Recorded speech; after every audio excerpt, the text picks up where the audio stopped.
instructed Tina Mucklow, the remaining flight attendant, on how to operate the aft air stairs. He then told her to go into the cockpit, close the curtain, and not come out. That was the last time anyone ever saw Dan Cooper. The flight crew, now sealed in the cockpit, could only fly the plane and wait. At approximately 8 p.m., a warning light flashed on in the cockpit, indicating that the aft air stair had been opened. The pressure in the cabin fluctuated.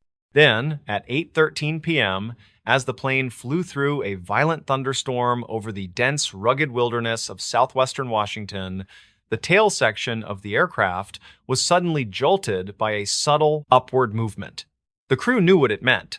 Dan Cooper had jumped. With $200,000 strapped to his body, he had leaped from the back of a commercial airliner into a freezing, pitch-black, and stormy night, and vanished into American folklore. The FBI immediately launched one of the largest, most expensive, and longest-running investigations in its history, codenamed NORJAC, for Northwest hijacking. The first challenge was figuring out exactly where he had jumped. Based on the flight path and the moment the tail section jolted, they were able to narrow it down to a remote, heavily forested, mountainous area on the border of Washington and Oregon.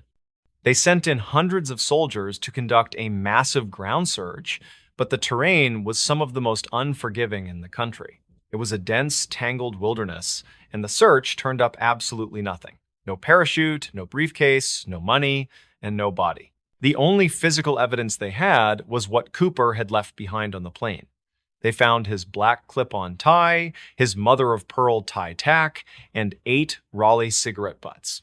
For decades, these items yielded few clues.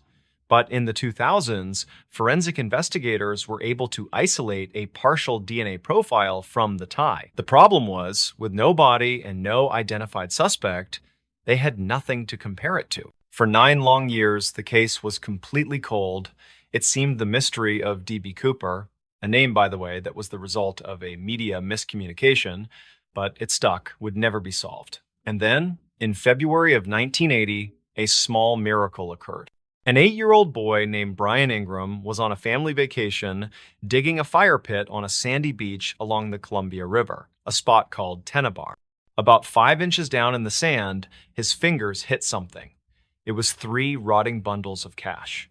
When his family took the money to the police, the FBI confirmed the impossible. The serial numbers on the $20 bills were a perfect match for the Cooper ransom money. They had found nearly $6,000 of it. The discovery should have been a massive breakthrough, but instead, it only deepened the mystery. Tennebar was miles away from the primary jump zone that the FBI had calculated. How did the money get there? Scientists analyzed the diatoms on the bills and determined that the money had not been buried, but had washed ashore. This led to a theory that Cooper had landed in the Columbia River, or one of its tributaries, and drowned, and that the money had been washed downstream over the years. But if that was the case, where was the rest of the money? And where was Cooper? Over the years, the FBI investigated over 800 suspects. The list included experienced paratroopers, career criminals, and even a woman who claimed Cooper was her husband who had confessed on his deathbed. But the most compelling suspect was a man named Richard McCoy Jr., a Vietnam veteran and skydiving enthusiast who, just 5 months after the Cooper hijacking, pulled off a nearly identical crime. He hijacked a plane, demanded $500,000 and 4 parachutes, and jumped out over Utah. He was caught 2 days later. While the similarities were striking, the FBI eventually ruled him out. His physical description didn't quite match, and he had a solid alibi for the night of the Cooper hijacking. In July of 2016, after 45 years of dead ends, the FBI officially closed the active investigation into the D.B. Cooper case. It remains the only unsolved act of air piracy in American history. The central question has always been, did he survive the jump? The FBI has long maintained that he almost certainly died. He jumped at night into a thunderstorm with winds over 200 miles per hour into freezing temperatures. He was wearing a business suit and loafers. The terrain below was a dense mountainous forest. The odds of survival were almost zero. But that conclusion has never satisfied the public. The story of D.B. Cooper is the story of an ordinary man who pulled off an extraordinary crime with a cool, calm, and almost gentlemanly demeanor. He became a folk hero, a symbol of rebellion against the system. People wanted to believe he was out there, somewhere, enjoying his fortune on a beach in Mexico. The truth is, we will never know. Dan Cooper, whoever he was, stepped out of that airplane and into thin air, leaving behind an empty seat, a baffling trail of clues, and one of the most perfect, strange, and mysterious legends in the annals of American crime. There are certain fundamental laws of nature that we take for granted. Fire, for example, is a predictable force. It needs fuel, it needs oxygen, and it needs a source of ignition. When it burns, it spreads. It consumes what's around it, leaving a wide path of destruction. But what if there was another kind of fire? A fire that breaks all the rules we think we know. A fire that can erupt from within a human body, burning it to a pile of fine ash at temperatures hotter than a professional crematorium, yet leave a stack of newspapers on a table right next to the victim, completely untouched. For centuries, stories have been told of this phenomenon, dismissed as folklore or superstition. But the photographic evidence and the baffled testimonies of seasoned fire investigators and forensic experts tell a different story. They tell a story of a terrifying, logic-defying mystery, the story of spontaneous human combustion. Before we begin, tell me, where are you watching from? Drop it in the comments. It's always fascinating to see where these stories are heard. All right, if you're a fan of the strange, dark, and mysterious, you have certainly come to the right place. Our first, and perhaps most iconic case, takes us to a sunny retirement community in St. Petersburg, Florida. The year was 1951. In a small, unassuming apartment lived a 7-year-old widow named Mary Reeser. Mary was, by all accounts, an ordinary woman. She was a bit overweight, but in decent health. She lived a quiet life, mostly keeping to herself.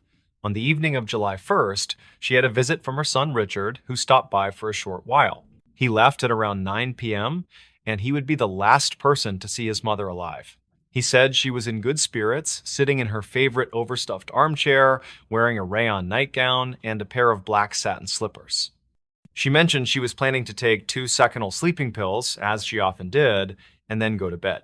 The next morning, at around 8 a.m., Mary Reeser's landlady, a woman named Pansy Carpenter, came to deliver a telegram. She knocked on Mary's door, but there was no answer. She tried the doorknob and found it was hot to the touch. A wave of fear washed over her. Thinking there had been a small fire, she ran to get help from some construction workers nearby.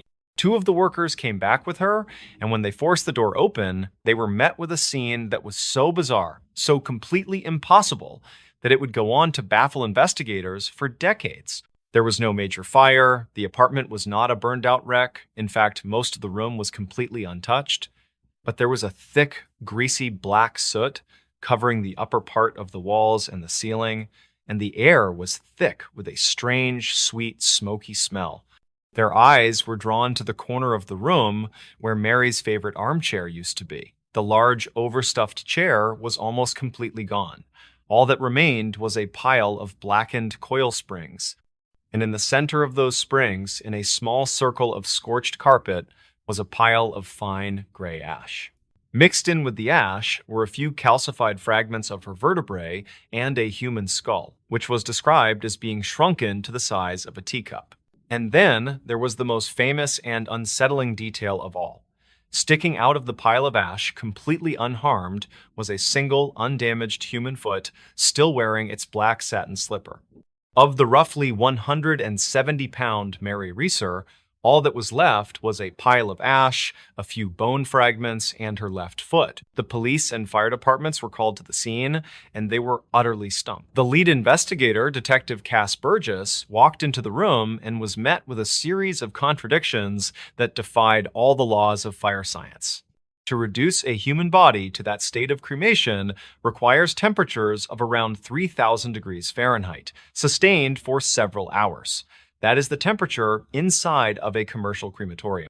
If a fire that hot had raged in that corner of the apartment, the entire room, if not the entire building, should have been a burned-out husk. But it wasn't. Just a few feet away from the pile of ash, a stack of newspapers sitting on a table was completely untouched.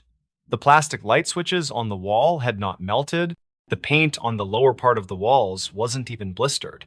The only evidence of a fire, other than the incinerated remains of Mary, was the greasy soot and a small circle of scorched carpet. There was no chemical accelerant found, no sign of faulty wiring. There was no logical source of ignition. It was as if an incredibly intense, localized fire had erupted in the very spot where Mary was sitting, consumed her almost completely, and then simply extinguished itself. The case became so bizarre that the local police sent a box of the evidence, including the ash and bone fragments, to the FBI for analysis. They even brought in a physical anthropologist and fire expert named Dr. Wilton Krogman. After examining the scene and the evidence, Dr. Krogman was completely baffled. He would later be quoted as saying, "I have never seen a case like it. I find it hard to believe that a human body, once ignited, will literally consume itself. I cannot conceive of such complete cremation without more burning of the apartment itself." He famously concluded, "This is the most unusual thing I've ever seen. As I review it, the short hairs on my neck bristle with vague fear. Were I living in the Middle Ages, I'd mutter something about black magic." Mary Reeser's death became the quintessential example of what is now known as spontaneous human combustion, and her case is far from the only one. Let's travel forward in time to December 5th, 1966, to the small town of Coudersport, Pennsylvania. A meter reader named Don Gosnell was making his rounds on a cold winter day. He arrived at the home of a 92-year-old retired physician named Dr. John Irving Bentley. Gosnell made his way down the basement stairs to read the meter, and he noticed a strange, light blue smoke hanging in the air and a sweet, cloying odor, almost like incense. He thought it was odd, but he read the meter and went on his way. But when he came back up, he realized something was wrong. He called out for Dr. Bentley, but got no response. Fearing the old man might have had a medical emergency, he broke a pane of glass on the basement door and let himself in. He followed the strange smell up to the second-floor bathroom, and the scene he found there was just as impossible as the one that had greeted investigators in Mary Reeser's apartment. In the floor of the bathroom was a perfectly circular hole about 2.5 feet in diameter, burned through the linoleum and the thick wooden floorboards below. In the basement, directly beneath, there was a pile of fine ash. And standing next to the hole, as if it had simply been left behind, was the lower half of a man's right leg, from the knee down, completely intact, with its slippers still on. Of the rest of Dr. Bentley, there was nothing. His walker was found lying across the hole in the bathtub, but the rest of his body had been consumed by an intense, localized fire and had fallen through the floor into the basement below. Once again, the surrounding area was almost completely untouched by the fire. The bathtub next to the hole was fine. The paint on the walls wasn't even scorched. It was another case of a human body being reduced to ash with only a single limb remaining in a fire that seemingly had no source and caused no significant damage to its surroundings. The pattern is undeniable, and it continues into more modern times. On March 26, 1986, in a small town outside of Crown Point, New York, a young man named Rick Conti went to visit his father, a 58-year-old retired firefighter named George Mott. When he entered his father's bedroom, he was met with a bizarre scene. There was no sign of a major fire, but there was a strange, greasy film on the walls and a thick, sweet smell in the air. On his father's bed, there was a pile of ash and charred bone fragments. Among the remains, he found a piece of his father's skull and a single rib bone. The rest of the man's body was simply gone. The irony of the case was profound. A man who had spent his entire life fighting fires had seemingly been consumed by one that defied all explanation. The bed sheets around the pile of ash were barely even singed. The rest of the room was pristine. So what is going on here? For centuries, these incidents were dismissed as acts of God or works of the devil, but in modern times, science has proposed a theory that on the surface seems to explain these bizarre events. It's called the Wick effect. The theory of the wick effect posits that the human body can, under a very specific set of circumstances, act like an inside-out candle. In this scenario, a person's clothing acts as the wick, and their own body fat acts as the fuel or the wax. The theory suggests that an external ignition source, like a dropped cigarette or a spark from a nearby fireplace, ignites the person's clothing. This initial flame is small, but it's enough to rupture the skin and begin to melt the subcutaneous body fat. This melted fat then soaks into the clothing, the wick, and it begins to burn, but not with a large flame. Instead, it creates a small, slow-burning, smoldering fire. This slow, contained burn can last for many hours, generating intense heat in a very localized area. This intense, localized heat can eventually consume the majority of the body, including bone, leaving behind the characteristic greasy soot and pile of ash. The wick effect elegantly explains many of the classic hallmarks of these cases. It explains why the fire is so localized and doesn't spread to the rest of the room. It explains why there is so much greasy soot, and it explains why extremities with less body fat, like the lower legs and feet, are often left behind, untouched by the flame. For many, the wick effect is the final, rational explanation for a seemingly supernatural phenomenon. But does it really explain everything? Many investigators and researchers have pointed out significant holes in the theory. First, the temperatures required to turn human bone into fine, calcified ash are incredibly high, around 3,000 degrees Fahrenheit. While a smoldering wick effect fire can get hot, many argue it cannot consistently reach the temperatures needed for such complete cremation. Second, in many of the most famous cases, including Mary Reeser's, there was absolutely no plausible source of ignition found. Mary Reeser was not a smoker, there was no fireplace. The idea of a smoldering fire also doesn't seem to account for the speed at which some of these events are thought to have occurred. And that brings us to our final and perhaps most compelling case. It happened in Galway, Ireland in December of 2010. A 76-year-old man named Michael Faherty was found dead in his home. A neighbor had been alerted by a smoke alarm and had seen smoke coming from the house. When the fire department arrived, they found Michael's completely incinerated body lying on his back on the floor of his living room. The fire that had consumed him had been so intense that it had also burned the ceiling directly above him and the concrete floor directly beneath him. But the rest of the room, including furniture just feet away, was completely untouched. The Irish police launched a full investigation. They found no signs of an accelerant. They ruled out any conventional explanation for the fire. The case was turned over to the coroner, a man named Dr. Ciaran McLaughlin. After reviewing all the evidence from the scene and the full autopsy report, Dr. McLaughlin did something almost unprecedented in modern forensic history. He officially recorded the cause of death for Michael Faherty as spontaneous combustion. He stated in his official report that after a thorough investigation, he had found no other adequate explanation for the death. So where does that leave us? We are left with a phenomenon that seems to defy logic. We have a compelling scientific theory that explains many, but perhaps not all of the details. And we have hundreds of documented cases stretching back centuries that describe a terrifying and consistent pattern. A human body burning to ash with an inexplicable, intense, and localized fire. It is a mystery that pits our rational understanding of the world against a series of impossible and horrifying facts.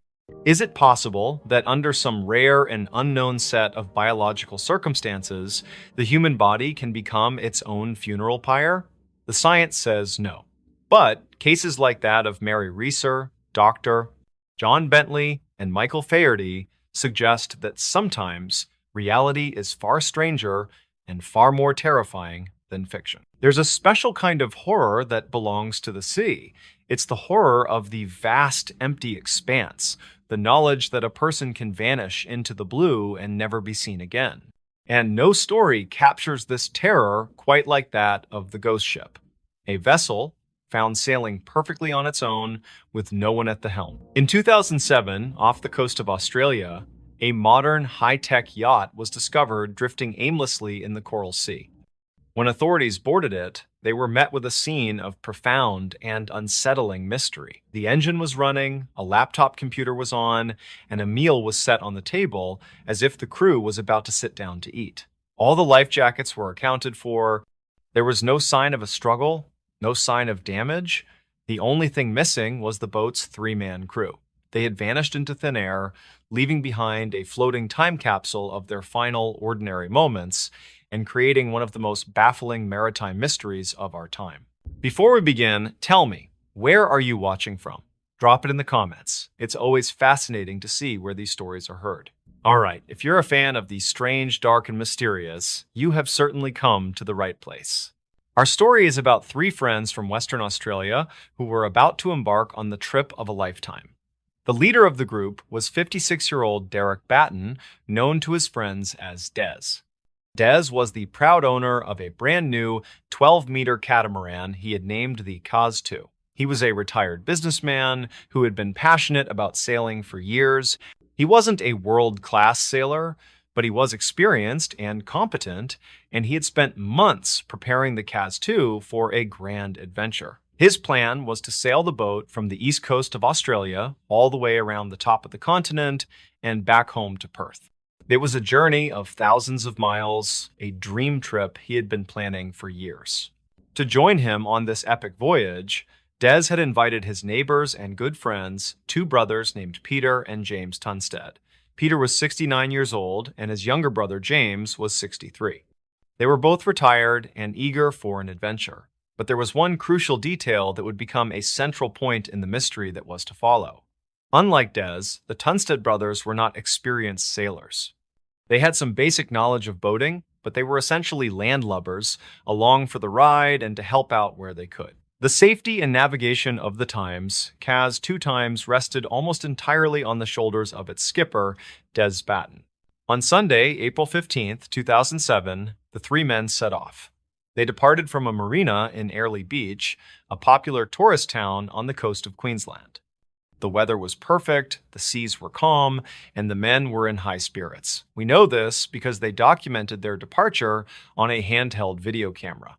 The footage they shot that morning is both heartwarming and, in retrospect, incredibly haunting. It shows the three friends smiling and laughing, giving a tour of their new boat. They film the coastline as they pull away from the marina. Des is at the helm, looking confident and happy. The brothers are seen baiting fishing lines. It's a perfect picture of hope and excitement, the beginning of a grand adventure. It is also the last time any of them would be seen alive. For the next 3 days, the Times Caz 2 times sailed north, up the coast into the vast blue expanse of the Coral Sea. And then, on the afternoon of Wednesday, April 18th, a Coast Watch helicopter was on a routine patrol over the outer Great Barrier Reef, a remote and protected area. The pilot spotted something unusual. It was a catamaran, its sails up, drifting aimlessly in a restricted zone. The pilot tried to make radio contact with the vessel, but received no reply. He could see that the boat's sails were badly shredded, and it seemed to be in some kind of trouble. He reported the sighting, but the yacht was too far out to sea for an immediate response. It took another 2 days until Friday, April 20th, for a helicopter from Queensland's Emergency Management Service to reach the drifting yacht. A crewman was lowered onto the deck, and the world was introduced to the baffling mystery of the ghost yacht times Caz 2 *. The scene that greeted the first responders was one of profound and unsettling normalcy. This was not the scene of a disaster. The boat was not damaged. There were no signs of a struggle, no signs of foul play. The first thing they noticed was that the boat's engine was running, and it was in neutral, meaning the boat was just idling, being pushed along by the wind and the current. On the deck, several fishing lines were found trailing in the water. One of them had a small fish still on the hook. It was as if the men had been in the middle of a relaxing afternoon of fishing and had simply stopped. The scene below deck was even stranger. The crewman made his way into the cabin and was met with a scene that looked like the men had just stepped out for a moment. On a table, a laptop computer was open and still running. The boat's GPS and radio were both on and in perfect working order. Navigation charts were laid out on the table. A meal was found, either on the table or in the galley, seemingly ready to be eaten. In the sleeping quarters, the beds were made and clothes were neatly folded. All of the men's personal effects, their wallets, cell phones, and glasses were right where you would expect them to be. And most crucially, all of the boat's safety equipment, including the life jackets and the emergency beacon, were all properly stowed away in their lockers. The only thing missing from this picture of perfect, peaceful domesticity was the three men themselves. They had vanished. The maritime authorities towed the Kaz 2 back to port, and a massive air and sea search was launched. For 3 days, planes, helicopters, and boats scoured hundreds of square miles of the Coral Sea looking for any sign of the missing men. They found absolutely nothing. No bodies, no debris, no floating life vests. It was as if the three friends had been plucked from their boat by an invisible hand. The investigation began, and the police were faced with a complete and total mystery. They analyzed the video camera that was found on board. The footage from the morning of their departure was the last time the men were seen. The final clip on the camera, however, was recorded later that same day. It was a short, mundane clip. It showed the water off the back of the boat, then a quick shot of a fishing line trailing in the water, and then it cuts off. It offered no clues. With no bodies and no signs of a crime, investigators were left to speculate. The media had a field day, dubbing the Times Kaz, 2 times a modern-day Times, Mary Celeste Asterisk, the famous ghost ship found abandoned in the Atlantic in 1872. Theories ranged from the plausible to the paranormal. The first theory to be considered was, of course, foul play. Had the men been the victims of modern-day pirates? Or perhaps they had stumbled upon a smuggling operation and were murdered to silence them? This theory was quickly dismissed. There were no signs of a struggle on the boat, the cabin was not ransacked, all of the men's valuables, including cash, were left behind, and the boat itself had not been stolen. The foul play theory simply did not fit the pristine, undisturbed scene. The next theory was that the men had staged their own disappearance. Perhaps they wanted to escape their lives and start over somewhere new. This, too, was quickly ruled out. These were not men in trouble. They were retirees, looking forward to their golden years. Des Batten had a wife of over 40 years and was close with his family. There were no financial problems, no secret lives to escape from. The idea that these three men in their 50s and 60s would concoct such an elaborate and cruel hoax on their families was deemed to be almost impossible. Another popular theory was that the boat had been hit by a freak wave or had encountered a sudden, violent squall. In this scenario, all three men could have been on deck at the same time and been washed overboard by a single, massive wave. This is a plausible event in the open ocean, but again, it didn't fit the evidence. The scene below deck was too neat. A wave powerful enough to sweep 3 grown men from the deck would have tossed the contents of the cabin around like a washing machine. The laptop would have been on the floor, the dishes would have been smashed, and the place would have been a wreck. But it wasn't. Everything was in its place. With no other plausible explanations, the police and the coroner were left to piece together a theory based on the few clues they had and a deep understanding of what can go wrong on the open sea. The official inquest into the disappearance of the men came to a conclusion that was both mundane and tragic.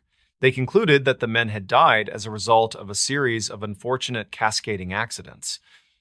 The coroner laid out a step-by-step theory of what he believed had happened on that fateful day. He believed the trouble started with a simple common problem. One of the Tunstead brothers, likely James, who was the least experienced on the boat, was fishing off the back of the catamaran. His fishing lure became snagged, possibly on the boat's own rudder or on a rock or piece of coral they were passing over. Unable to free it, he put his fishing rod down and attempted to untangle the line by hand. As he leaned over the back of the boat, which was moving in a gentle swell, he lost his balance and fell into the water. His brother Peter, seeing James in the water and struggling, would have immediately rushed to his aid.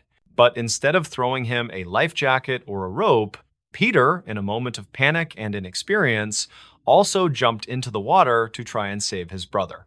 Now, 2 of the 3 men were in the ocean, and the boat, with its engine in neutral and its sails up, was beginning to slowly but surely drift away from them, pushed by the wind and the current. The skipper, Des Batten, would have heard the commotion and rushed to the deck. He would have seen his two friends in the water, their boat drifting away from them.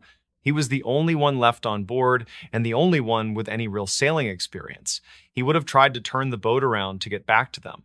But a catamaran of that size can be difficult to manage for a single person, especially with the sails already up. It's possible that as he tried to maneuver the boat, the mainsail, or the boom, swung across the deck unexpectedly, knocking him overboard as well.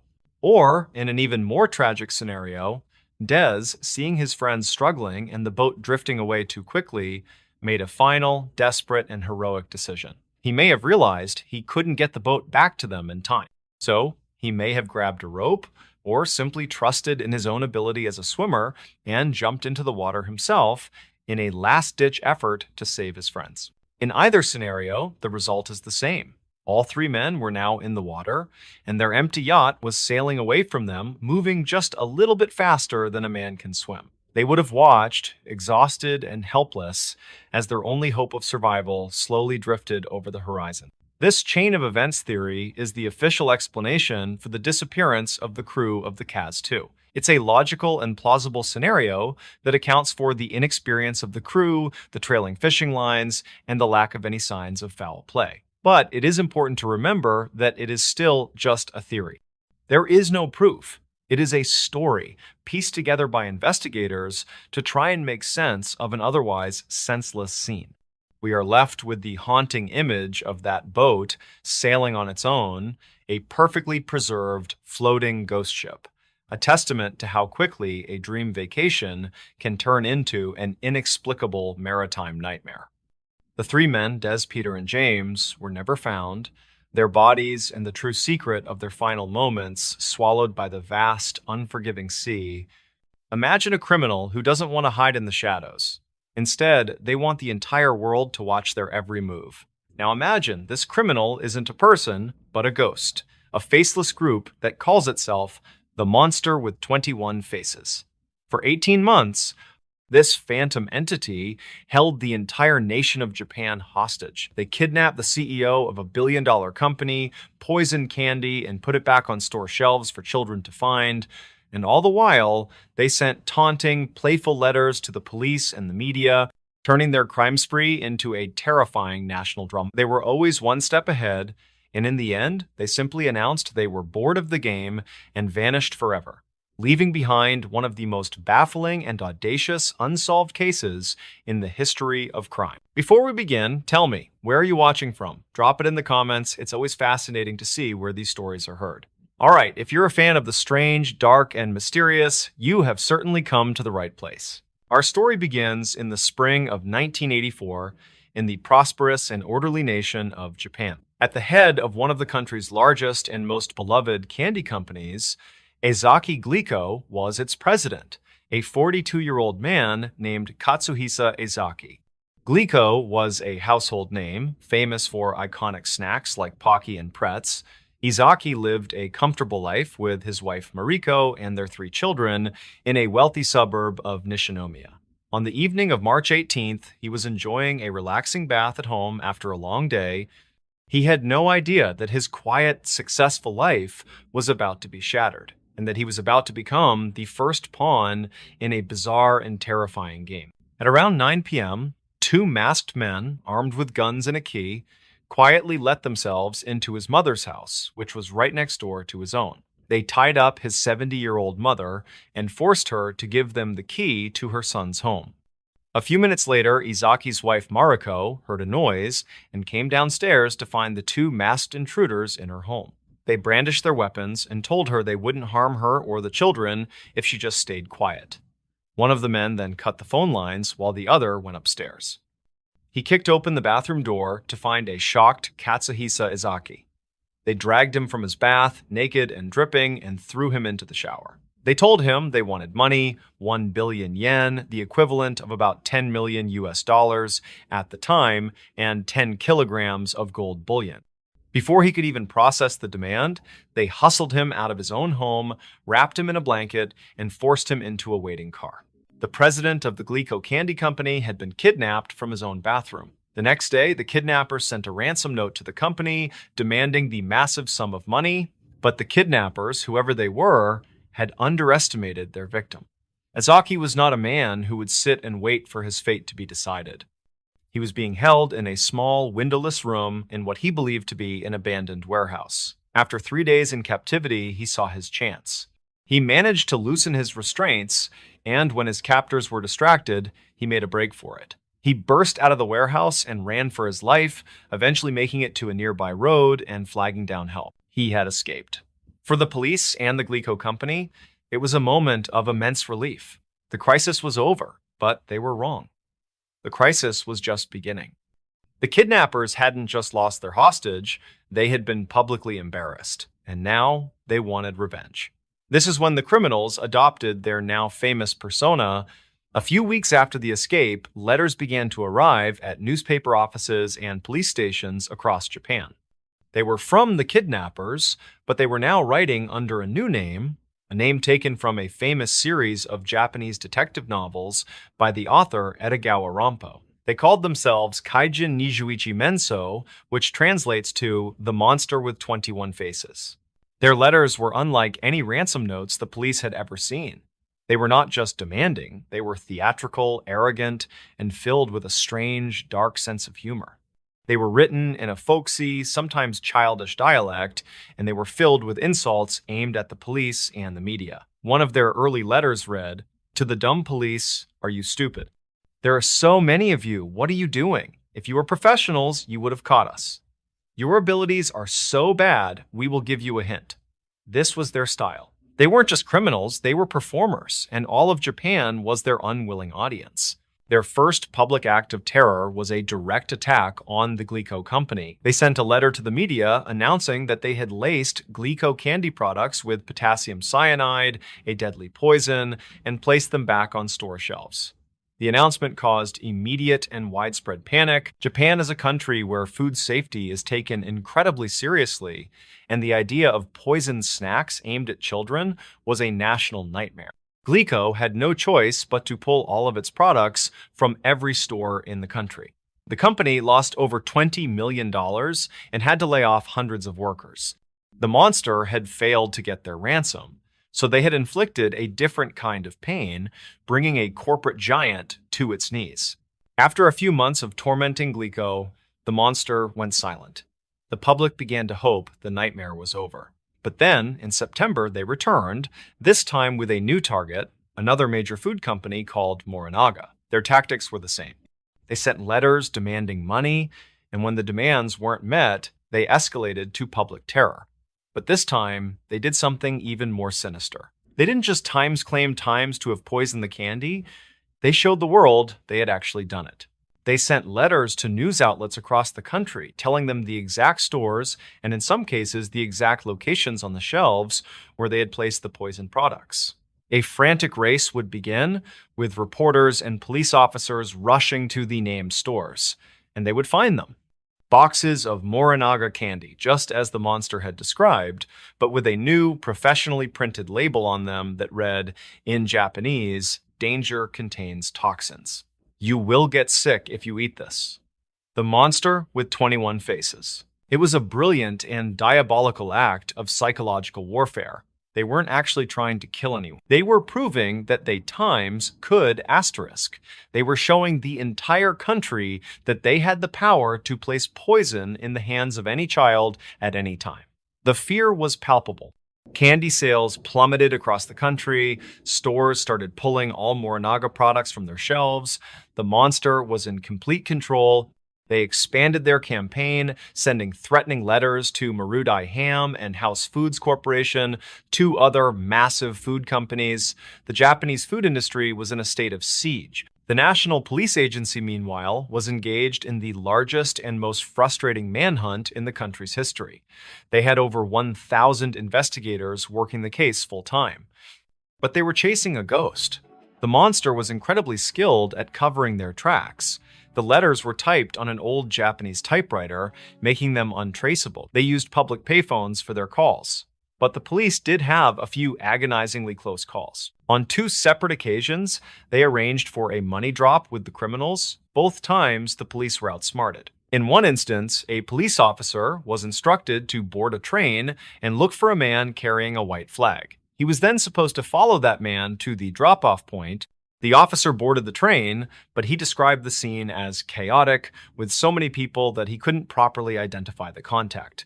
The drop was a failure. Their best, and ultimately most frustrating, lead came in the form of a security camera video. After the monster had claimed to have poisoned candy in a grocery store, police reviewed the security tapes. On the video, they saw a man in a baseball cap and glasses placing a box of Glico chocolate on a shelf. The man was ordinary looking, with neatly combed hair and a slight build. But witnesses who had seen him in the store described his eyes as being like those of a fox. The police released a sketch of the man, who immediately became known as the Fox-Eyed Man. His face was plastered on every television screen and in every newspaper in Japan.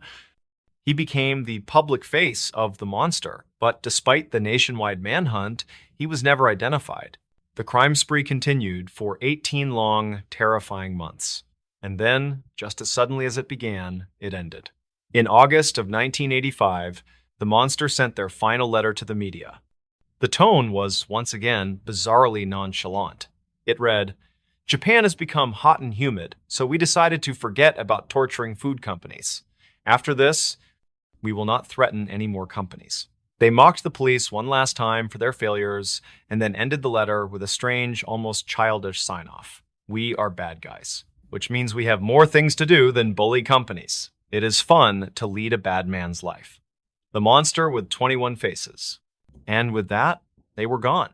They never sent another letter. They never made another threat.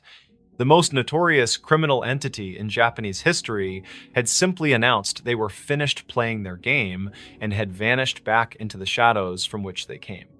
The case went cold, but the story has one final, tragic chapter. 1 year after the monster's final letter, in August of 1986, the police superintendent in charge of the investigation, a man named Yamamoto, walked into his backyard and took his own life. He left a note expressing his deep shame and sorrow for having failed to catch the monster. It was the ultimate, heartbreaking victory for the criminals. They had not only gotten away with their crimes, but they had driven the man hunting them to his death. To this day, the identity of the monster with 21 faces remains completely unknown. Were they a single, disgruntled person with a grudge against the food industry? Or were they a sophisticated criminal organization? The skill and planning involved suggest a group, but the unique, singular voice in the letters suggests a single mastermind. They terrorized a nation, caused over $1 billion in economic damages, and ran circles around the police for a year and a half, all without ever being caught. They played their game, they won, and then they simply walked away, leaving behind a strange, dark, and utterly baffling mystery. In the darkest days of the Great Depression, while America was on its knees, a city known for its industrial might found itself haunted by a new kind of fear. It wasn't the fear of losing a job or a home. It was something far more primal. A phantom was stalking the forgotten corners of Cleveland, a killer who didn't just take lives, he erased them. He hunted the poor and the transient, the people no one would miss, and he would dismember their bodies with the skill of a surgeon, leaving behind only their torsos to be discovered in the grim shanty towns. This monster, who became known as the Mad Butcher, challenged the most famous lawman in America, and in the end, he vanished without a trace, leaving behind a legacy of terror and one of the most chilling unsolved crime sprees in the nation's history. Before we begin, tell me, where are you watching from? Drop it in the comments. It's always fascinating to see where these stories are heard. All right, if you're a fan of the strange, dark, and mysterious, you have certainly come to the right place.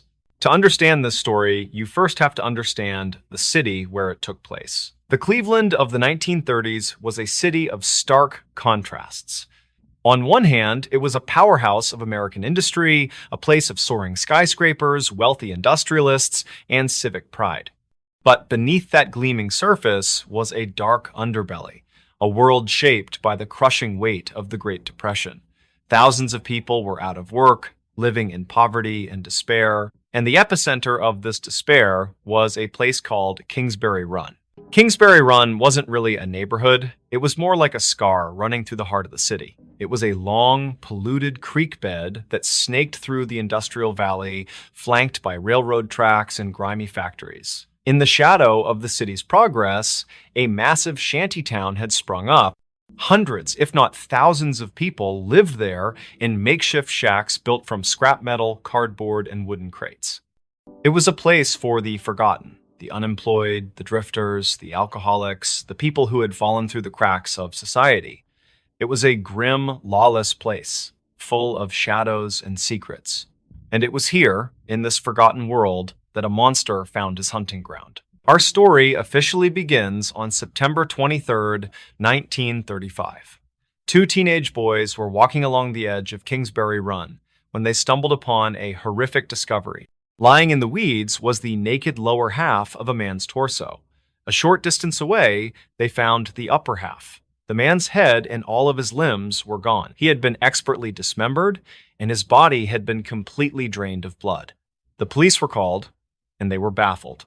The cuts were clean and precise, suggesting the killer had medical or anatomical knowledge. The victim was eventually identified as a 8-year-old drifter named Edward Andrassy, a man with a troubled past who was known to frequent the shantytowns. Just a few weeks later, another body was discovered nearby. It was another man, whose identity was never confirmed, who had been subjected to the same gruesome ritual: beheaded, dismembered, and drained of blood. The police knew they had something terrifying on their hands, but they had no leads. The victims were from a transient population, making it nearly impossible to retrace their steps. The killer left no fingerprints, no murder weapons, and no witnesses. He was a ghost. As the body count began to rise, the city of Cleveland started to panic. But at the same time, a new figure arrived on the scene. A man who the public believed was the one person who could stop this phantom. His name was Eliot Ness. Today, Eliot Ness is a legend. He was the famous, incorruptible federal agent who led the Untouchables, the team that finally brought down the notorious gangster Al Capone in Chicago. By 1935, Ness had left federal service and had been appointed as the public safety director of Cleveland. He was a symbol of modern scientific law enforcement, and he arrived with a promise to clean up the city. He was confident, brilliant, and had a reputation for being unstoppable. But the Mad Butcher of Kingsbury Run was unlike any enemy Ness had ever faced. Al Capone was a man. This was a specter. Ness threw everything he had at the case. He assembled a massive task force, bringing in the city's best detectives. He personally went to the crime scenes, wading through the grim landscape of Kingsbury Run, trying to find some clue, any clue, that would lead him to the killer. But the butcher was always one step ahead. In January of 1936, the killer changed his pattern. A woman named Flo Polillo, who worked as a waitress and was known to frequent the bars around Kingsbury Run, was found. Her dismembered remains had been carefully wrapped in burlap sacks and left in baskets behind a butcher shop. The city's terror deepened. This wasn't just a killer who preyed on men. Women were now targets too. Over the next 2 years, the discoveries continued, each one more horrifying than the last. The body of a man, known only as the Tattooed Man because of the distinctive tattoos covering his body, was found cut in half. Despite his unique markings, he was never identified. The killer grew bolder, more arrogant. In the summer of 1936, the torso of a young man was found in a patch of woods. But what was terrifying was that it was right behind the Cleveland Police Department's own headquarters. This wasn't just a murder, it was a taunt. The butcher was mocking Eliot Ness and the entire police force, showing them that he could kill wherever and whenever he pleased. The press had a field day. The unstoppable Eliot Ness was being outsmarted by a phantom, and the pressure on him was immense. He was the city's savior, and he was failing. By 1938, the official victim count had reached 12, though many believed the real number was higher. Ness was a desperate man. He knew the killer was using the anonymous, chaotic nature of the Kingsbury Run shantytown as his personal camouflage. He was hiding among the forgotten, preying on them, and using the desolate landscape to dispose of their remains. So, Ness made the most controversial decision of his career. If he couldn't find the monster in the labyrinth, he would burn the labyrinth to the ground. On August 18th, 1938, Ness led a massive police raid on Kingsbury Run. Over 300 officers descended on the shantytowns. They rounded up and interrogated 63 men, but this was more than an investigation, it was an eviction. After the interrogations, Ness gave the order. The police, armed with torches and kerosene, set fire to the shacks. They burned the entire shantytown to the ground, displacing hundreds of homeless people in a single fiery night. Ness's justification was that he was sanitizing the killer's hunting ground, destroying his lair. It was a brutal, desperate act, and while it was heavily criticized, one fact remains undeniable. After the burning of the shantytown, the canonical murders of the Cleveland torso murderer stopped. But Ness was not satisfied. He may have stopped the killings, but he hadn't caught the killer. In his mind, however, he knew exactly who it was. His prime suspect was a man named Dr. Francis Sweeney. Dr. Sweeney was, on the surface, a brilliant and respectable man.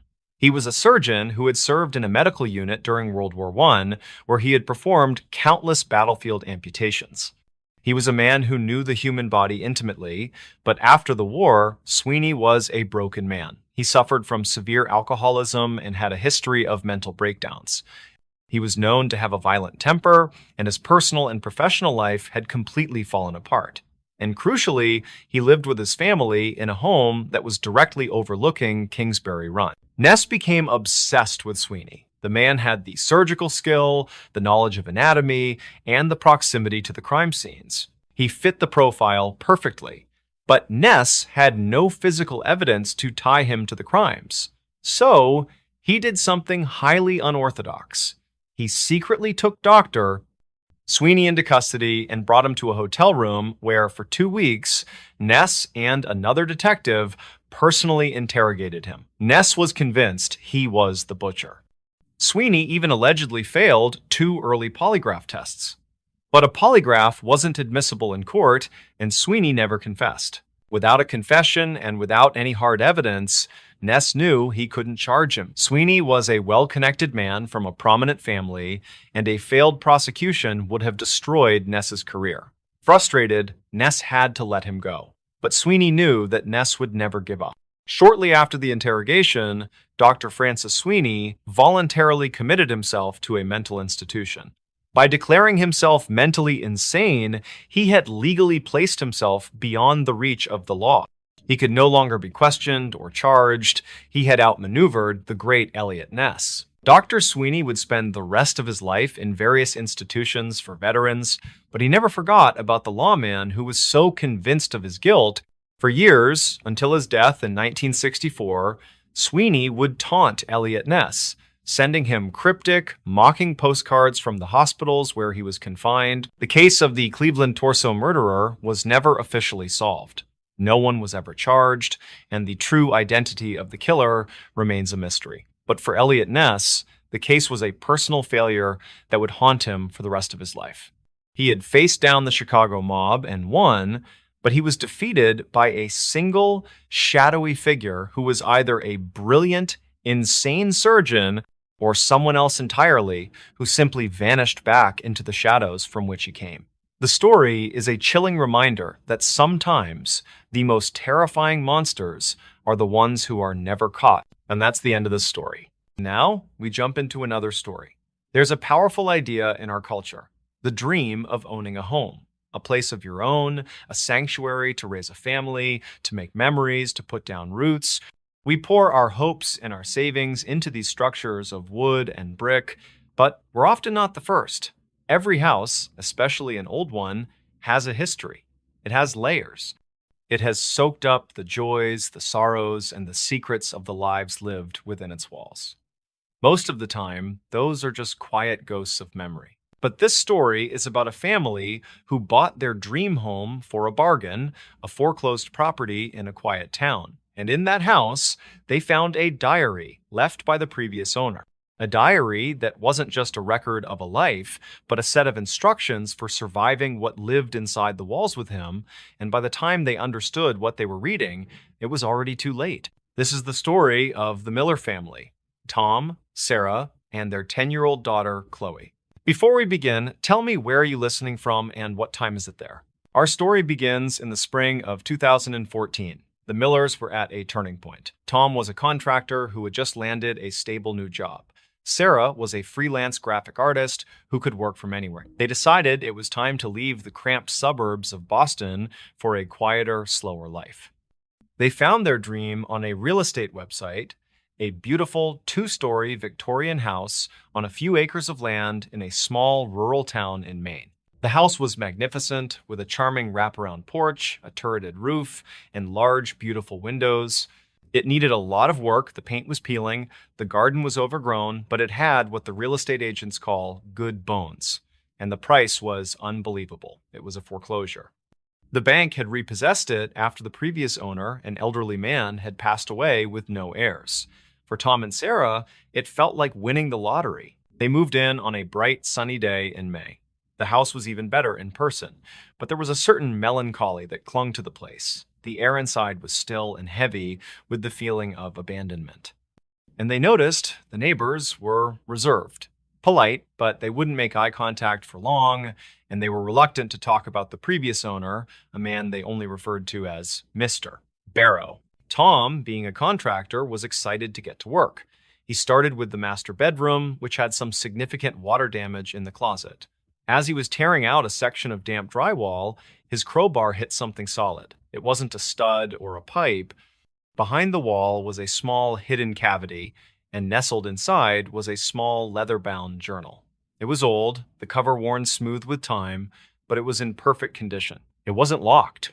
That evening, after Chloe was asleep, Sarah, whose curiosity always outweighed her caution, sat down in the living room with a cup of tea and opened the journal. The handwriting inside was elegant, precise cursive, written in fountain pen ink. It was, as they had guessed, the diary of the previous owner, Joseph Barrow. The first dozen entries were exactly what she expected. They were dated from 5 years prior. Joseph wrote about his quiet life with his wife, Mary. He wrote about his love for the house, his passion for his garden, his daily routines. He seemed like a gentle, loving man. The only slightly odd thing was the way he wrote about the house itself. He didn't refer to it as the house or my home. He called it by a name, the foundation, and he often wrote about it as if it were a living, breathing entity. An entry from his first week read, "The foundation is settling in around us. Mary says it's drafty, but I believe it is merely breathing. It seems content to have life within its walls again." Sarah read a few entries to Tom, who just shrugged. Old guy was probably just a bit eccentric. He said, "Every old house gets a nickname." They thought nothing more of it and put the diary on their nightstand. Over the next few weeks, life was good. Tom made progress on the renovations. Chloe loved her new big yard. But Sarah kept reading the diary, and she began to notice a slow, creeping change in the tone of Joseph's writing. About a year into his entries, Joseph wrote that his wife Mary had fallen ill. It was a strange, wasting sickness that the doctors couldn't diagnose. She was always cold, always tired, and she began to refuse to leave her bedroom. And Joseph's writing about the house began to shift from affectionate to fearful. An entry read, "Mary is weaker today. The chill in her bones will not leave. I believe the foundation is the cause. It has grown jealous of my love for her. It wants me for itself. I hear it groaning in the night, a hungry sound that comes up from the cellar. I mind." This is where the story takes a turn from a sad tale of an old man's grief to something far more sinister. Joseph began to document a strange and specific set of rules. He believed they were a way to appease the house, to keep its malevolent energy at bay. The rules were bizarre. Rule 1, the cellar door must never be left open after sundown. The cold from the foundation rises at night. Rule 2, the foundation dislikes the color yellow. It is a garish, happy color that offends its quiet nature. Rule 3, all mirrors must be covered before sleep. The foundation enjoys watching, and it is not good to be seen in the dark. The list went on, a dozen rules, each one more paranoid than the last. Sarah read these passages with a growing sense of unease. She told herself it was just the tragic diary of a man losing his mind as his wife was dying. But then, small, unexplainable things started to happen in the Millers' new home. Chloe was the first to show a change. She was a happy, outgoing child, but she became quiet and withdrawn. She started spending hours in her room, whispering to someone who wasn't there. When Sarah asked who she was talking to, Chloe would reply with a smile, "Mr. Joe? He's my new friend. He lives in the walls, and he tells me the secrets of the house." Then, things that mirrored the diary began to occur. Tom and Sarah would wake up in the morning and find the cellar door, which they were certain they had locked, standing wide open, a wave of unnatural cold seeping into the kitchen. One day, Sarah bought a beautiful bouquet of yellow daffodils and put them in a vase on the dining room table. The next morning, every single flower was wilted and black, as if they had been dead for a week. The other flowers in the house were fine. Sarah, her nerves frayed, found herself subconsciously starting to follow Joseph's rules. She double-checked the cellar door lock before bed. She threw out the dead daffodils and made a mental note not to buy yellow ones again. She even started covering the mirror in their bedroom with a scarf. Tom noticed her strange new habits and grew concerned. He dismissed the occurrences as coincidences, blaming her anxiety on the stress of the move and the influence of the creepy diary. The first real tension began to grow between them. Sarah felt like she was going crazy, and Tom's skepticism made her feel utterly alone. Driven by a desperate need for answers, Sarah read to the end of the diary. The final entries were written in a frantic, almost illegible scrawl. Joseph wrote that his wife, Mary, had finally passed away in her sleep. He didn't blame the illness, he blamed the house. He wrote that the house had consumed her warmth and was now stronger than ever. He wrote that it wouldn't let him leave, that every time he tried to pack his bags, a sudden violent accident would happen, a falling piece of plaster, a shattered window preventing his escape. The very last entry in the diary was the most terrifying of all. It was just a few sentences, written with a shaky hand. "Mary is gone, but the foundation is not satisfied. It requires a family to sustain it. It needs to be fed by the warmth of life. I cannot let it take another. If I cannot leave it, then I will join it. I will become its keeper. I will merge with its bones. My hunger will be its hunger, and I will keep the next family safe, so long as they follow the rules." Sarah dropped the diary as if it were on fire. She finally understood. Joseph Barrow hadn't just died of old age. He had done something to himself, some kind of dark ritual to merge with the house, believing he could contain the entity within it. The presence Chloe was talking to, Mr. Joe, wasn't a harmless imaginary friend. It was the twisted, hungry remnant of Joseph, now a permanent conscious part of the house itself. That very night, their nightmare truly began. Around 2 a.m., Sarah woke up to a strange noise. It was a faint, rhythmic scratching sound coming from inside the wall, right next to their bed. It was the same sound Joseph had described in his diary. She woke Tom, and he heard it too. It was real. As they both sat there, frozen in fear, the scratching stopped. And then, a low, masculine voice whispered from inside the wall, clear as day. It whispered one word: hungry. They grabbed Chloe from her room and spent the rest of the night huddled together in the living room, terrified. The next day, Tom, his skepticism finally shattered, agreed they had to leave. They booked a hotel and started frantically packing their most important belongings. That evening, as they were about to make their last trip out to the car, they realized Chloe was missing. She wasn't in the house, she wasn't in the yard. Panic set in. Sarah's mind raced back to the diary, to Joseph's obsession with the cellar. She knew, with a certainty, that chilled her to the bone where her daughter was. They ran to the cellar door in the kitchen. It was closed. But when Tom tried the handle, it wouldn't budge. It was as if it were sealed shut by an immense, unseen pressure. He threw his shoulder against it, but it was like hitting a wall of solid rock. And then they heard Chloe's voice from the other side of the door. But it was a strange, flat, monotone voice, devoid of all emotion. She was speaking to someone. "Yes, Mr. Joe," she said calmly. "I understand. A family must always live here. We have to feed the house." From all around them, from the very walls of the kitchen, a low, whispering voice echoed, the same voice they'd heard in their bedroom. It was the voice of Joseph Barrow. "You cannot have her," the house whispered. "She belongs to the foundation now. The house must be fed. The entire house groaned around them, a sound like a great beast waking from a slumber. Tom, in a desperate rage, threw his entire body against the cellar door again and again. In that moment of pure terror, Sarah's mind had a flash of clarity. She remembered the one thing the diary had said the house hated. The color yellow? It was a long shot, a desperate gamble based on a dead man's insane ramblings. But it was all she had.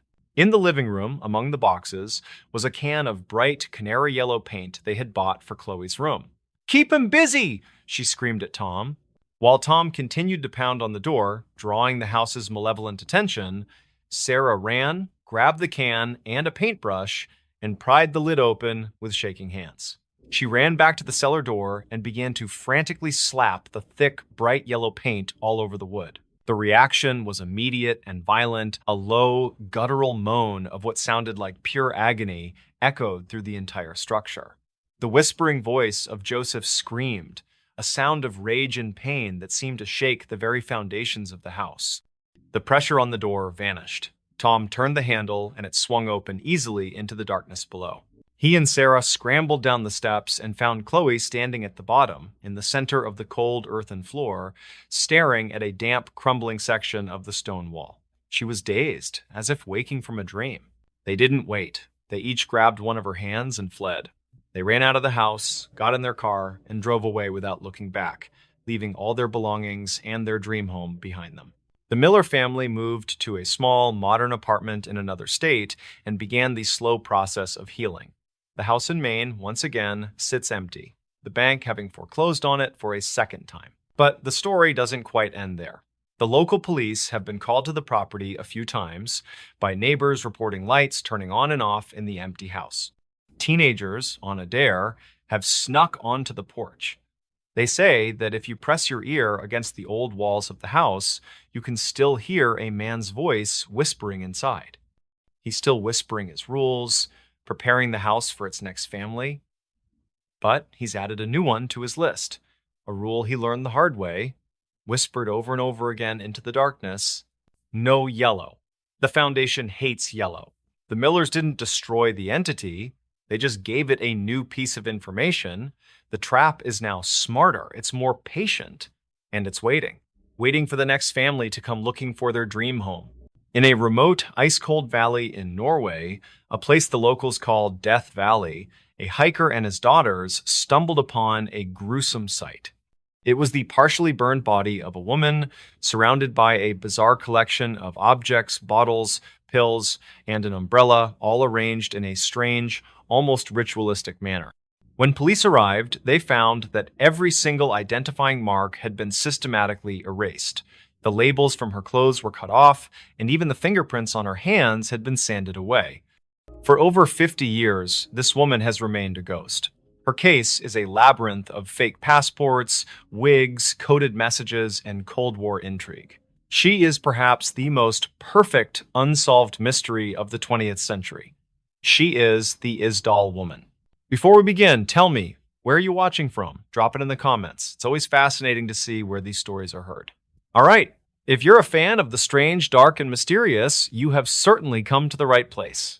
Our story begins on Sunday, November 29th, 1970, in the mountains surrounding Bergen, Norway. A university professor was out for a hike with his two young daughters in a rugged, isolated valley known as Isdalen. The valley had a dark local reputation. Its name translates to the Ice Valley, but for centuries, it had been nicknamed Dødsdalen, the Valley of Death, a place known for suicides in the medieval era and for being a treacherous spot where hikers had fallen to their deaths. It was a beautiful but deeply foreboding place. As the family made their way through the rocky terrain, they noticed a strange, acrid smell in the air. It smelled like something burning. They continued on, and as they rounded a rocky outcrop, they saw the source. There, in a small clearing, were the charred remains of a campfire. But as they got closer, the father realized with a wave of horror that it wasn't a campfire. Lying on her back amongst the rocks was the body of a woman. She was in a bizarre and unnatural pose, with her arms raised up in front of her chest, a position that coroners call the fencer's pose, which is often indicative of a body being exposed to sudden, intense heat. Her entire front torso and face were burned beyond recognition. Terrified, the man gathered his daughters and rushed back to civilization to alert the police. When the Bergen police force arrived, the scene they found was even stranger than the initial reports suggested. This was not a simple hiking accident. This was something else entirely. The woman's body was surrounded by a peculiar collection of items. There were 2 plastic bottles containing water, a half-empty bottle of Street Halvard liqueur, a packed lunch, a tube of sleeping pills, a purse, and a folded-up umbrella. But the deliberate nature of the scene was what was so chilling. Investigators noted that the objects seemed to be arranged around the body in a ceremonial fashion, and then they noticed the erasure. Every single label on the woman's clothing had been carefully cut off, the brand markings on the bottles had been peeled away. There were no identifying marks on any of her possessions.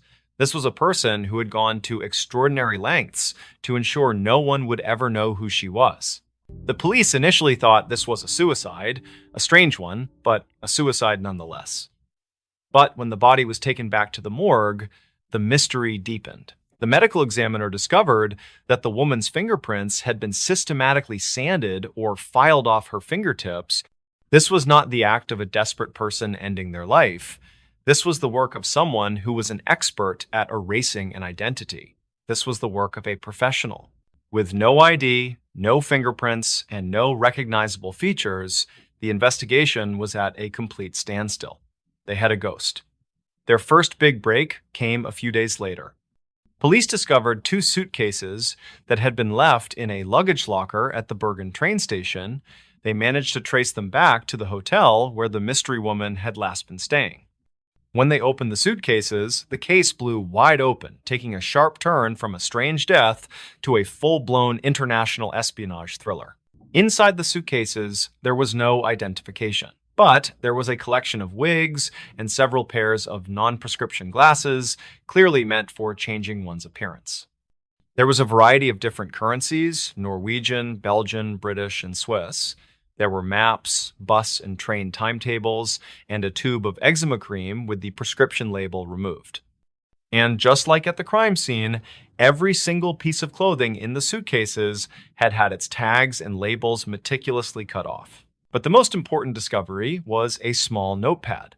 On the first page, the police found a series of numbers and letters written in a strange code. The city's best codebreakers were put on the case, and they soon realized it was a relatively simple substitution cipher. They cracked it.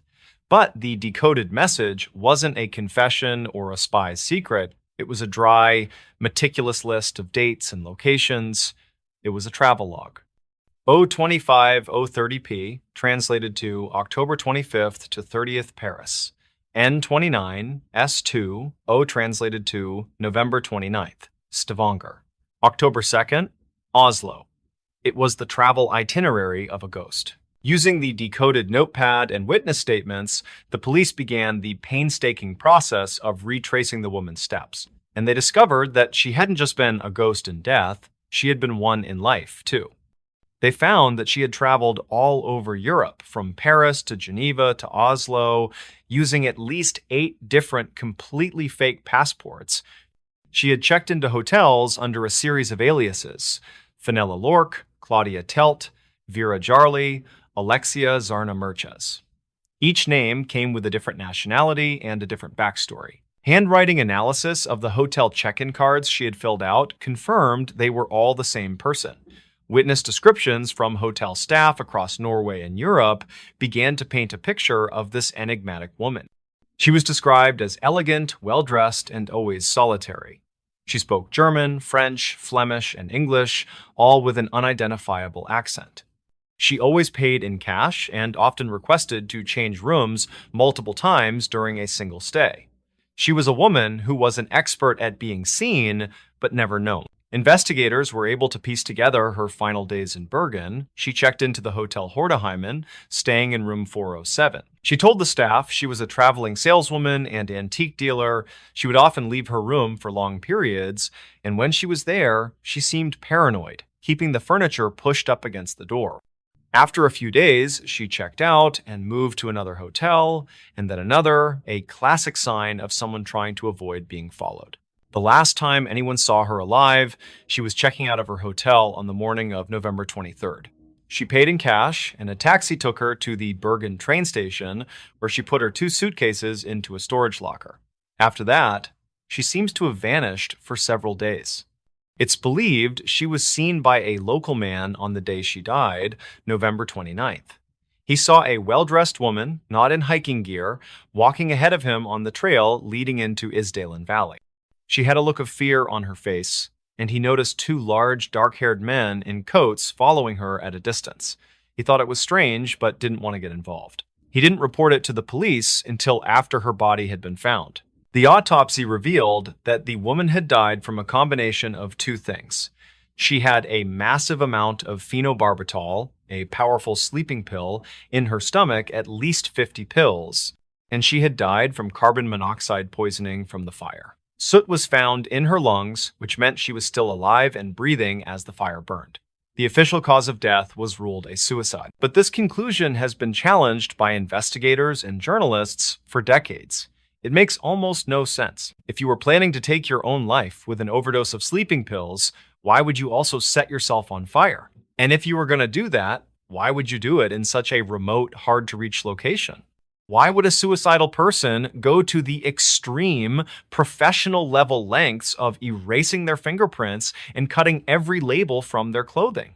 It just doesn't add up. This leads to the most enduring and plausible theory, that the Isdal woman was a spy. The time period, 1970, was the height of the Cold War. Norway, as a founding member of NATO sharing a border with the Soviet Union, was a hotbed of espionage. And her methods, the multiple identities, the wigs, the coded messages, the constant hotel changes, were all classic spy tradecraft. It's also been noted that around this time, Norway was conducting top-secret tests of its new Penguin missile system, a weapon that would have been of immense interest to the Soviet Union and other foreign powers. Was she a spy who was about to be captured and chose to take her own life rather than be interrogated? Or, perhaps more likely, was she a spy who had been compromised and was eliminated by her own agency or by an enemy agency? A professional hit staged to look like a bizarre suicide to create confusion and allow the killers to disappear. This would explain the 2 men seen following her into the valley. For 50 years, the case remained cold. But in 2016, the Norwegian Broadcasting Corporation launched a massive new investigation. They were able to create a full DNA profile from a tissue sample. They sent it to law enforcement agencies all over the world. They even managed to conduct a chemical analysis of her teeth, which determined that she had likely grown up in or near Nuremberg, Germany, around the time of World War II. But despite all this new science, no match has ever been found in any database. Her identity remains a complete mystery. The Isdal woman is a perfect enigma. She was a ghost who walked out of the shadows of Cold War Europe, lived a life of complete and total secrecy, and then vanished back into those shadows in a strange and fiery death. She is a woman without a name, without a past, and without a country, leaving behind only a trail of questions that will likely never be answered. And that's the end of the story. Next story is The Bell Witch of Tennessee, a tale of haunting and mystery. Part 1. The Curse of the Bell Family. In the early 1800s, nestled in the rolling hills of Adams, Tennessee, the Bell family was living the kind of quiet, peaceful life that most settlers dreamt of. John Bell, the patriarch, had built a modest but successful farm with his wife, Lucy, and their children. They had settled into a large log cabin surrounded by vast fields, shaded groves, and thick forests.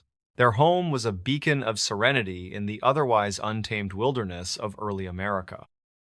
But little did they know, this idyllic life would soon be shattered by a force far beyond their understanding. Before we begin, tell me, where are you listening from and what time is it there? It all started in 1817 when strange and unexplainable events began to disturb the Bell family. At first, it seemed harmless enough, just little oddities that could easily be explained away as tricks of the wind or the creaking of the old house. The first strange occurrence was subtle, almost imperceptible, faint knocking noises that seemed to come from the walls of their home. At first, John Bell assumed it was just the house settling, but the sounds grew more insistent, almost rhythmic. It was as though someone or something was knocking from inside the walls, tapping and scratching. Soon after, the noises became louder and more varied. The family began to hear rattling chains in the middle of the night, followed by strange scratching and scurrying sounds in the dark. The house, once a sanctuary of comfort, began to feel alive in the most unsettling way. The children would wake in the night, frightened, convinced that something unseen was in their room with them. Lucy Bell, who was used to the peaceful sounds of nature outside their window, now found herself lying awake in the dark, listening to the disturbing noise echoing through the house. One evening, John Bell was sitting by the fire, enjoying a quiet moment when he suddenly felt an intense and sharp pain in his throat. It felt as if someone had struck him from behind with a heavy stick. He clutched his throat, his eyes wide with surprise, but there was no visible injury. The pain came and went, but its suddenness and intensity left him shaken.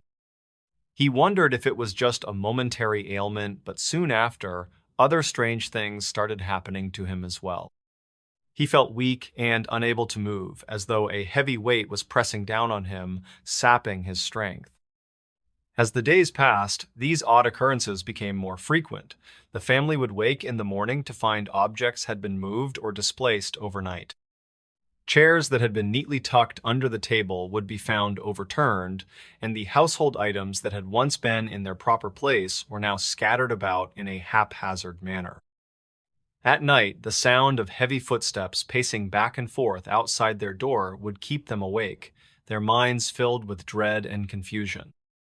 And always, lurking in the back of their thoughts, was the unsettling suspicion that something or someone was there with them. But the true horror began when the voice started. At first, it was a soft whisper, so faint that no one was certain it was real. The voice seemed to come from nowhere, and yet it was clearly audible. It would echo in the empty rooms, as though speaking directly to the Bell family. The voice was cold and mocking, calling their names and making strange, cryptic remarks. John Bell, who had been a man of reason and solid character, was now terrified. He tried to reason with the voice, but it mocked him, repeating the same words over and over. It wasn't long before the voice became louder, more insistent, and more threatening. The family soon learned that the voice wasn't just any ordinary spirit. It identified itself as the spirit of Kate Batts, a woman who had lived in the area and had once been involved in a bitter dispute with John Bell. According to local legend, Kate Batts had cursed John before her death, and now, from beyond the grave, she sought her revenge. She claimed that her death had been caused by John's actions, though the exact details of the curse were shrouded in mystery.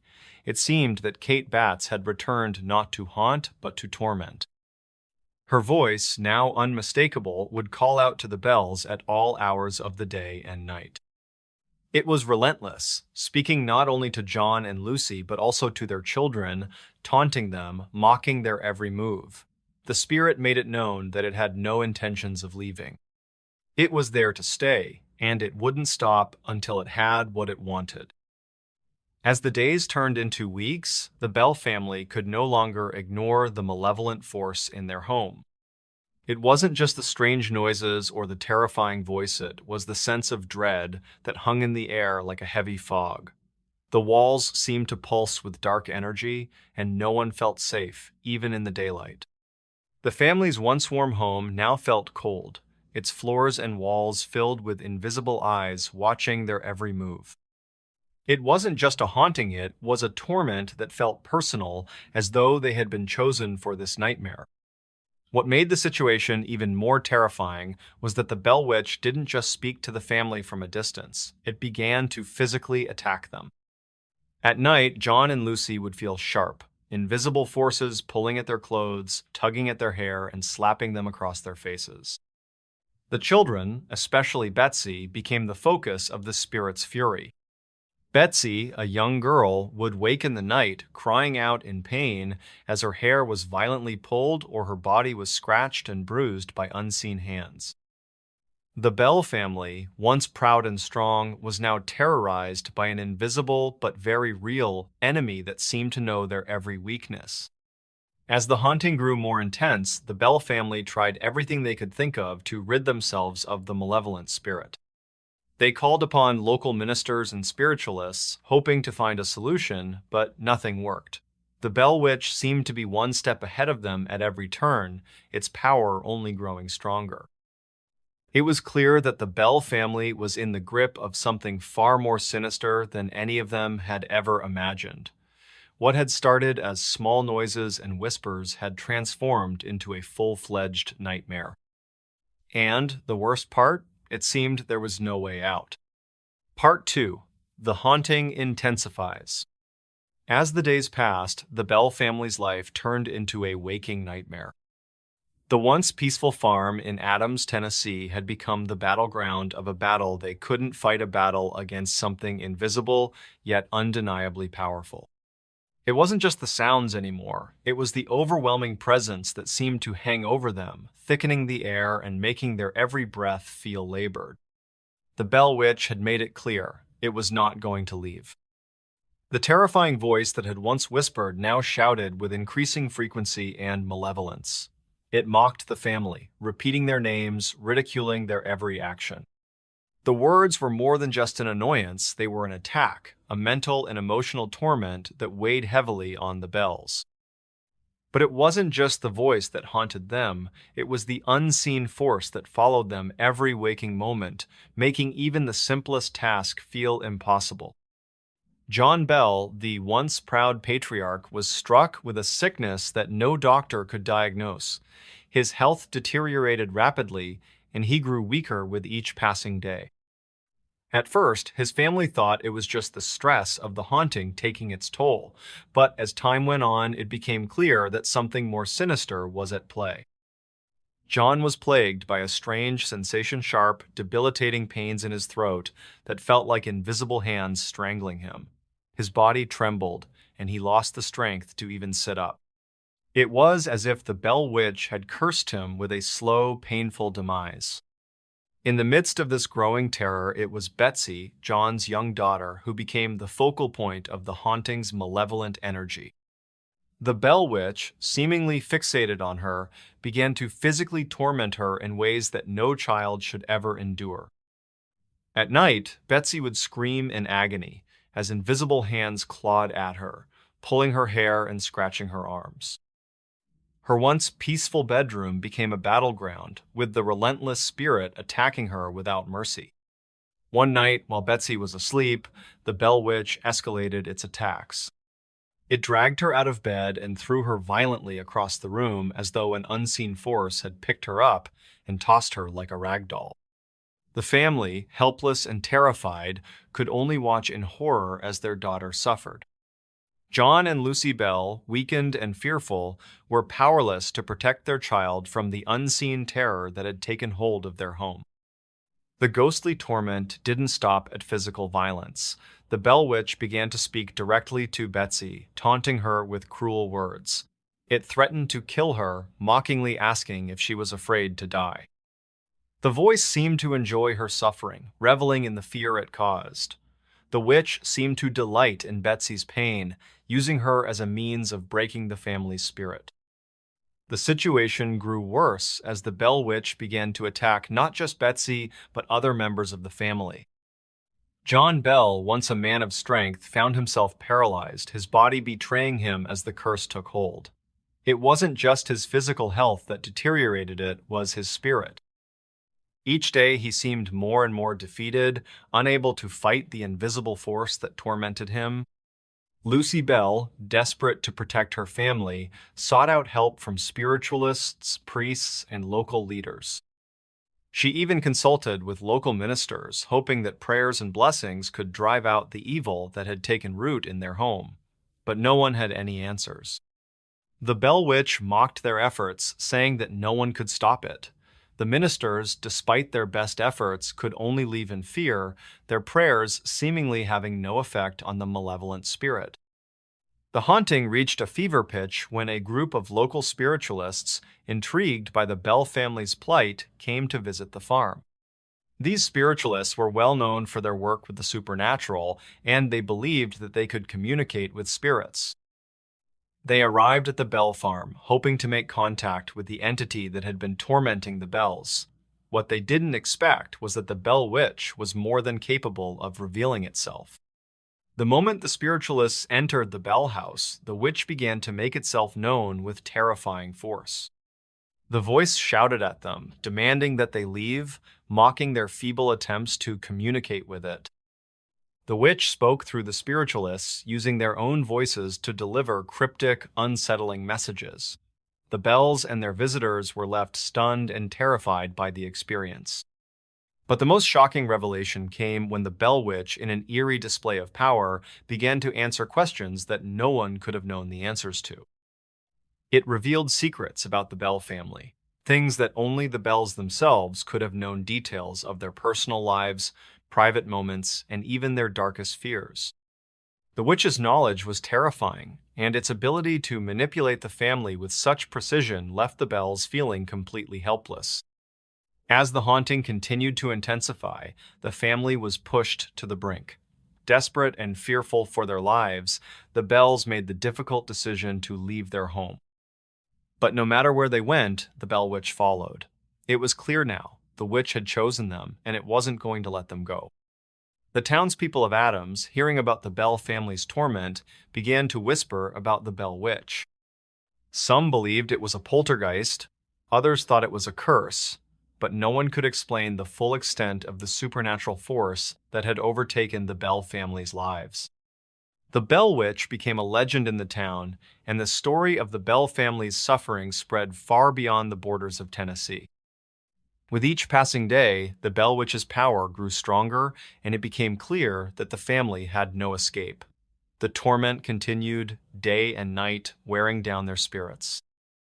And yet, the family held on to one fragile hope, that somehow someone might find a way to put an end to the nightmare that had consumed their lives. But that hope would be tested in ways they never could have imagined. As the Bell Witch's grip tightened, the family had to ask themselves, was this a curse they could survive, or were they destined to be consumed by the malevolent force that had taken over their home? The nightmare was far from over. Part 3. The Final Confrontation and Legacy. As the haunting grew more unbearable, the Bell family's will to continue living in their own home seemed to wane. The once tight-knit family was now fractured, each member haunted by the relentless terror of the Bell Witch. The invisible force that tormented them seemed to have no end, no mercy, and no explanation. It wasn't just physical suffering anymore, it was emotional and psychological devastation, as the Bell Witch seemed determined to break their spirits in every way imaginable. The family's final attempt to confront the Bell Witch came in the fall of 1820. John Bell, though gravely ill, made one last effort to find peace for his family. He called upon a group of local spiritualists and religious leaders, hoping that together they might finally put an end to the curse. The group arrived at the Bell farm with hopeful resolve, but none of them knew the true power of the spirit they were about to face. The Bell Witch, who had already demonstrated its mastery over the physical and psychological realm, now prepared to reveal its final act of terror. As the group began to pray and perform rituals in an attempt to banish the spirit, the Bell Witch's voice erupted into the room. It mocked their efforts, taunted their prayers, and laughed at their attempts to cleanse the house. But it wasn't just words this time. The Bell Witch's presence filled the room like a tangible force, shaking the very walls of the house. The air grew thick with a sense of impending doom, and the temperature plummeted as though the room itself was being consumed by an icy chill. John Bell, who had been frail and weak for months, suddenly seemed to gain strength. He spoke to the group with urgency, asking them to continue the prayers. It was as if he knew that this moment would be the turning point. But just as it seemed that the Bell Witch might finally be banished, something shifted. The voice, now more furious and vengeful than ever, announced its most shocking declaration: "I have killed him." In a final, terrifying move, the Bell Witch claimed the life of John Bell. On December 20, 1820, John Bell dyed his body, weak, frail, and seemingly drained of life. The family, devastated by his death, believed that the curse had claimed him at last. His passing was swift and mysterious, and many suspected that the Bell Witch had somehow poisoned him, fulfilling its threat to take his life. John Bell's death sent shockwaves through the community. The family had suffered for years under the torment of the Bell Witch, and now, it seemed, the witch had finally claimed its prize. The news of John's death spread quickly through Tennessee, and the legend of the Bell Witch gained even more prominence. Local ministers, townsfolk, and curious onlookers flocked to the Bell farm, desperate to witness the haunting firsthand. Some believed that the witch's power was fading, while others feared that the worst was yet to come. But despite John Bell's death, the haunting did not end with his passing. The Bell Witch, now seemingly victorious, continued to torment the Bell family. However, Betsy, John's daughter, who had been the primary target of the witch's physical assaults, began to experience a change. The witch's hold on her seemed to loosen, and her attacks became less frequent. In the months following her father's death, Betsy decided to end her engagement to a local young man named Joshua Gardner, likely influenced by the Bell Witch's malevolent presence. Once this final break occurred, the torment seemed to cease entirely. By the summer of 1821, the Bell Witch's grip on the Bell family finally loosened. The family, weary and broken, left the farm for good. The house, once their home, was abandoned. The Bell Witch had won, but it had also left its mark on the Bell family and the town of Adams forever. Though the haunting had subsided, the legend of the Bell Witch did not fade. Stories of strange occurrences continued to circulate, and some locals claimed to have seen the ghostly figure of a woman walking through the woods near the Bell farm. Over time, the story of the Bell Witch became a cornerstone of American folklore, inspiring books, movies, and countless retellings. The question of whether the Bell Witch was a poltergeist, a vengeful spirit, or something far darker was never fully answered. In the years that followed, the Bell family moved away from the area, and the farm was eventually abandoned. However, the Bell Witch's legacy lived on. Tourists and ghost hunters still visit the site of the old Bell farm, hoping to catch a glimpse of the mysterious forces that once terrorized the Bell family. Some say they still hear the whispering voice of the witch in the wind, while others claim to see strange lights flickering in the woods at night. As for the Bell family, their names became synonymous with the supernatural, and their haunting story remains one of the most chilling in American history. The Bell Witch is remembered as a relentless, mysterious force that forever altered the lives of those who crossed its path. The questions surrounding the haunting, what it was, why it happened, and whether it will ever truly be gone remain unanswered, leaving the legend of the Bell Witch to haunt the minds of those who dare to explore its dark history. The Bell Witch's curse may have claimed John Bell's life, but the haunting has never truly ended. The story lives on, echoing through the ages, a chilling reminder of the unknown forces that still lurk in the shadows, waiting for the next victim. The Bell Witch will forever remain a part of Tennessee's history, a dark chapter that continues to fascinate and terrify all who hear its tale. In the years just after the First World War, the city of New Orleans was a place unlike any other in America. It was a city of deep shadows and dazzling light, of old-world superstition and modern, vibrant music. It was the birthplace of jazz, a place where the air itself seemed to thrum with life.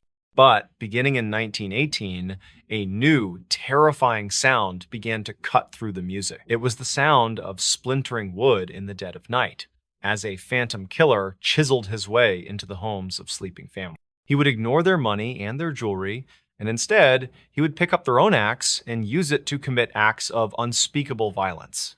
This killer, who became known as the Axeman, was never caught. He was a ghost who terrorized a city, and then, after sending one of the most bizarre letters in the history of crime, a letter in which he claimed to be a demon from hell and made a strange promise involving jazz music, he vanished, leaving behind a legend that is forever woven into the dark musical soul of New Orleans. Before we begin, tell me, where are you watching from? Drop it in the comments. It's always fascinating to see where these stories are heard. All right, if you're a fan of the strange, dark, and mysterious, you have certainly come to the right place.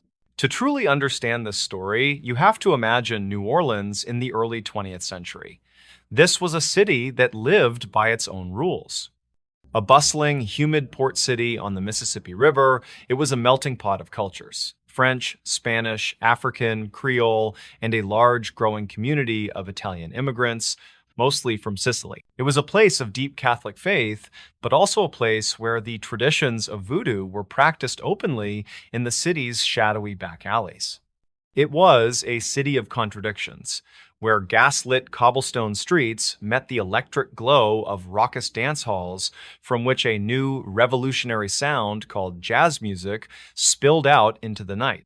It was into this vibrant, chaotic, and superstitious world that the Axeman came. Our story begins on the morning of May 23rd, 1918. Two brothers, Jake and Andrew Maggio, walked to the small grocery store and saloon they owned with their other brother, Joseph, and his wife, Catherine.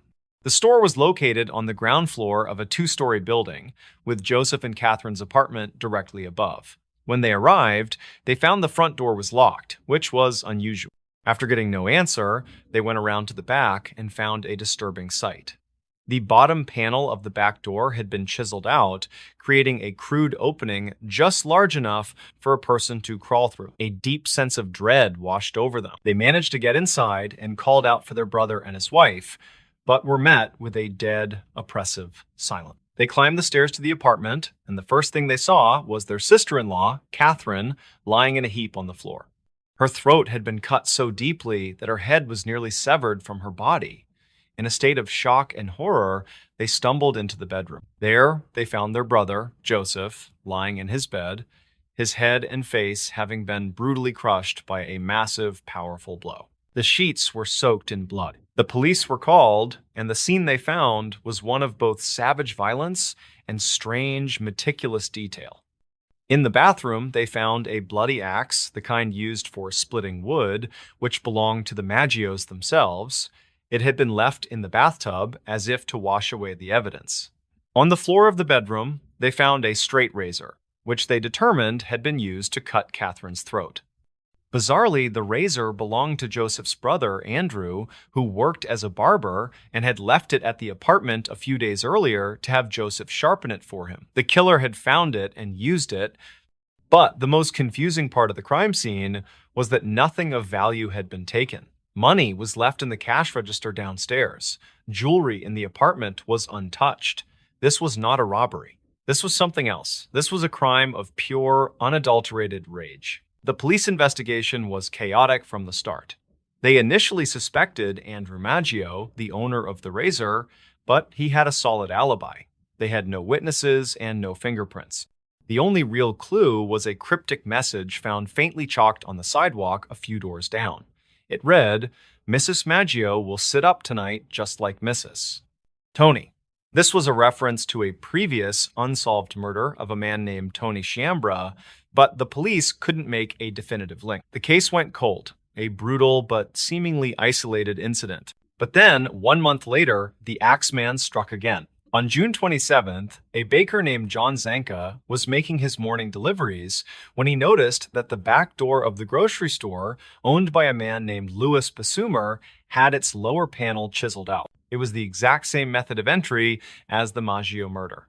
Zanka alerted the police, who entered the apartment to find a gruesome scene. Louis Basumer and his mistress, a woman named Harriet Lowe, were in their bed, both having suffered horrific head injuries from a hatchet that, once again, belonged to the victims and had been left at the scene. Miraculously, both Basumer and Lowe were still alive. They were rushed to the hospital. As police investigated, they once again found that no money had been taken. This was not a robbery. This was a pattern. A serial killer was at large in New Orleans, a killer who seemed to specifically target Italian grocers, who used a chisel to silently enter their homes, and who used their own axes to attack them as they slept. The case took a bizarre turn at the hospital. Harriet Lowe, before lapsing into a coma, reportedly told police that she thought the attacker was a young, dark-skinned man, but her description was vague. A few days later, she changed her story completely and accused Louis Bessumer, the man lying injured in the bed next to her, of being a German spy and of having attacked her. The police, desperate for a suspect, arrested Bessumer. But Lowe's story kept changing, and with no other evidence, Bessumer was eventually released. Harriet Lowe died a few days later, and the truth of what she saw died with her. The city of New Orleans was now gripped by fear. The Italian-American community in particular was terrified. They were being targeted, but they didn't know why. Many of them were recent immigrants who were already distrustful of the police, and they began to take matters into their own hands, arming themselves and forming vigilante groups to patrol their neighborhoods at night. The Axeman, however, remained silent for the rest of the summer. The city began to breathe a collective sigh of relief, hoping the nightmare was over. It wasn't. On March 10th, 1919, the killer returned with a vengeance, committing his most brutal and heartbreaking crime yet. The target was another Italian grocer, a man named Charlie Cortimiglia, who lived with his wife Rosie and their beautiful 2-year-old daughter Mary. That morning, their next-door neighbor heard screams coming from the Cortimiglia apartment. He rushed over to find a scene of unimaginable horror. Rosie was standing in the doorway, her head covered in blood, holding the lifeless body of her daughter Mary. Inside, on the bed, lay her husband, Charlie, also severely injured. The little girl, Mary, had been killed by a single, powerful blow to the head as she slept in her mother's arms. Charlie and Rosie were rushed to the hospital, where they eventually recovered. Once again, the killer had used the victim's own axe and had entered by chiseling out the back door panel. The murder of a 2-year-old child sent a wave of pure terror through New Orleans. This was no longer just a killer, this was a monster. The entire city was on edge, locking their doors, sleeping with guns by their bedsides. The police were powerless, the public was terrified, and the Axeman was in complete control. And it was at this moment of peak terror that the killer decided to speak. On March 13th, 1919, a letter arrived at the office of the Times New Orleans Times-Picayune Times newspaper. The letter was bold, arrogant, and utterly terrifying. It was, allegedly, from the Axeman himself. And it was one of the strangest and most theatrical letters a serial killer has ever written. It began, "Esteemed mortal, they have never caught me, and they never will. They have never seen me, for I am invisible, even as the ether that surrounds your earth. I am not a human being, but a spirit and a demon from the hottest hell. I am what you Orleanians and your foolish police call the Axeman." The letter continued in this bizarre, supernatural tone. The author claimed to be a close relative of the Angel of Death and bragged about his power over the city. But the most famous part of the letter was the strange and specific promise he made. He wrote, "Now, to be exact, at 12:15 earthly time on next Tuesday night, I am going to pass over New Orleans. In my infinite mercy, I am going to make a little proposition to you people. Here it is. I am very fond of jazz music, and I swear by all the devils in the nether regions that every person shall be spared in whose home a jazz band is in full swing at the time I have just mentioned. If you have a jazz band going, well, then it is your good fortune, but if you haven't got a jazz band and you are alone on Tuesday night, then you will get the axe." The letter was published in the paper, and the city went wild. No one knew if it was a genuine letter from the killer or a sick prank. But in a city steeped in superstition and fear, no one was willing to take the chance. And so, the night of Tuesday, March 19th, 1919, became a legendary night in the history of New Orleans. It was the night the entire city threw a party to save their own lives. Every dance hall, every saloon, every restaurant was packed to the rafters. Professional jazz bands played until their fingers were sore. But it wasn't just the public venues.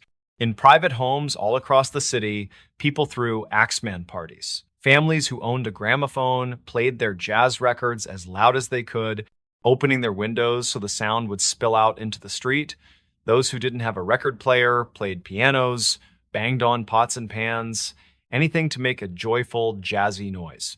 The entire city, from the wealthiest mansions to the poorest shacks, was alive with the sound of music.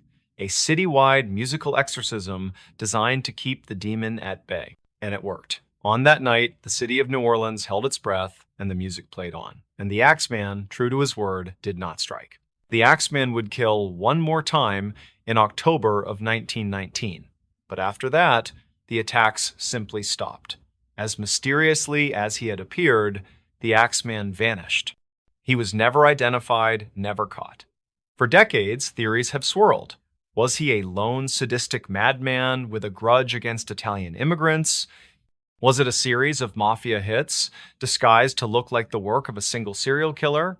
Or was he, as his letter claimed, something not quite human? We will never know.